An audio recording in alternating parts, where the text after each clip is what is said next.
નમસ્કાર, news for ઇન્ડિયામાં આપનું સ્વાગત છે। હું હિમાની આપની સાથે।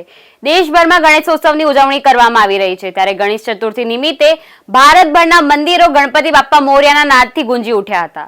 ભક્તોએ દર્શન કરીને ધન્યતા પણ અનુભવી હતી।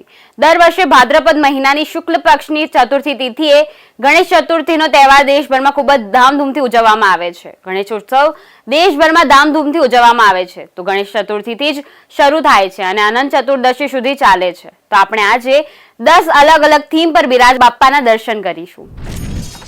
મુંબઈના લાલબાગચા રાજાનો દરબાર ભરાયો, લાખોની સંખ્યામાં ભાવિક ભક્તો દર્શનાર્થે ઉમટ્યા। મુંબઈના લાલબાગચા રાજાના દર્શન માટે વહેલી સવારથી જ મોટી સંખ્યામાં ભક્તોની ભીડ ઉમટી પડી હતી।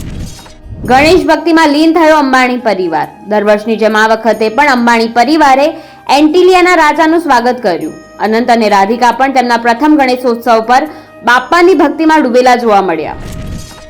અમદાવાદીઓ બન્યા શ્રીજીમય, વિઘ્નહર્તા દેવના રંગે ચંગે વધામણા કરવામાં આવ્યા। ભક્તોએ ઢોલ નગારા સાથે ગણપતિ બાપ્પાનું સ્વાગત કર્યું।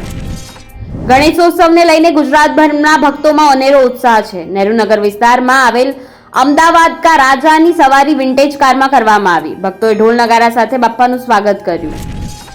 વડોદરામાં પણ ગણેશોત્સવની ભવ્ય ઉજવણી કરવામાં આવી। વડોદરાના પ્રખ્યાત કાલુપુરચા રાજાના આગમનની ભવ્ય આગમન યાત્રા યોજાઈ। આ દરમિયાન મોટી સંખ્યામાં ભક્તોનું માનવ મહેરામણ ઉમટ્યું હતું।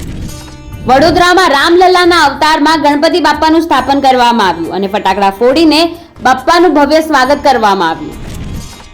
ગણેશ ચતુર્થીના પાવન અવસરે વડોદરા શહેરના લક્ષ્મી વિલાસ પેલેસમાં ભગવાન ગણેશજીની સ્થાપના રાજ પરિવાર દ્વારા કરવામાં આવી। દર વર્ષની જેમ આ વર્ષે પણ શરણાઈના સૂર અને બેન્ડવાજાના તાલે પાલખીમાં બિરાજીને શ્રીજીની સવારી રાજમહેલમાં પહોંચી હતી।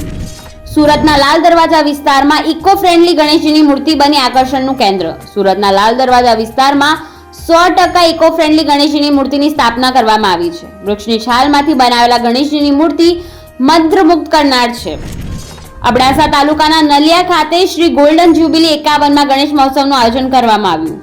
ત્રિદિવસીય મહોત્સવમાં પ્રથમ દિવસે પૂજન, રવાડી સ્થાપના તેમજ મહાઆરતી અને રાત્ર ભવ્ય દાંડિયા રાસનું પણ આયોજન કરવામાં આવ્યું હતું।